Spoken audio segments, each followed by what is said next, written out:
Gwapong June Mata. Hanep. Ano?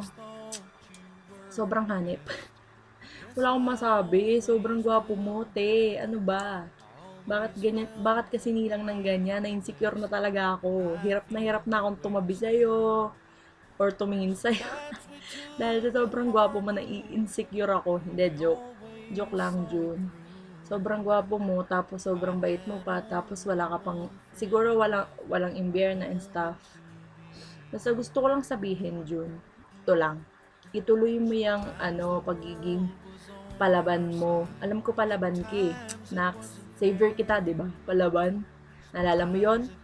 Hindi kasi alam mo kung paano mag-balance ng things, alam mo kung paano tumingin sa bagay na mali, alam mo yung mali sa tama, yung ganun. At saka alam mo na basta ang dami mong alam. Ang dami mong alam, which is sobrang positive naman talaga. At saka basta ewan ko ba kung bakit. Okay, nagtumigil kasi tumitigil kasi may lumalabas sa laptop ko. Ano ba yun?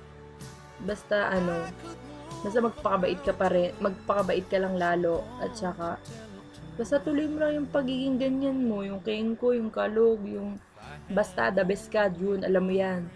Pagdating sa kagwapuhan, sayo lang yung spot na yan. Walang makakaagaw. At kung sino mang aagaw, nako, yari talaga. Gugulpihin ko. Charot.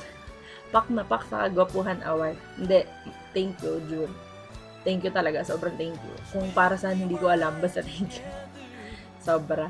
Ayun, okay, next.